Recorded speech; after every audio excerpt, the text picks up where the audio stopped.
Chapter 10. And I looked, and there in the firmament that was above the head of the cherubim there appeared something like a sapphire stone, having the appearance of the likeness of a throne. Then he spoke to the man clothed with linen, and said, Go in among the wheels under the cherub, fill your hands with coals of fire from among the cherubim, and scatter them over the city. And he went in as I watched.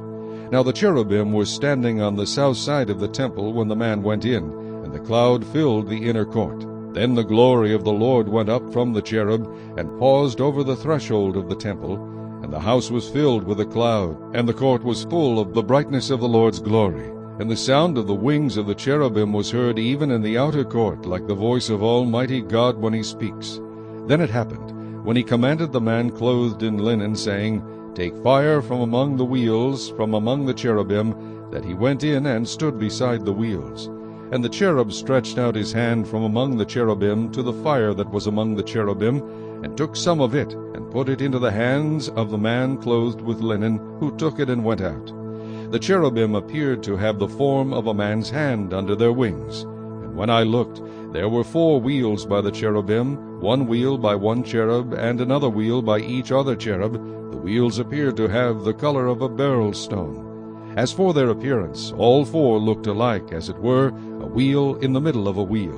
When they went toward any of their 4 directions. They did not turn aside when they went, but followed in the direction the heading was facing. They did not turn aside when they went. And their whole body, with their back, their hands, their wings, and the wheels that the 4 had, were full of eyes all around. As for the wheels, they were called in my hearing wheel. Each one had 4 faces. The first face was the face of a cherub, the second face the face of a man, the third the face of a lion, and the fourth the face of an eagle. And the cherub were lifted up. This was the living creature I saw by the river Chebar. When the cherubim went, the wheels went beside them, and when the cherubim lifted their wings to mount up from the earth, the same wheels also did not turn from beside them.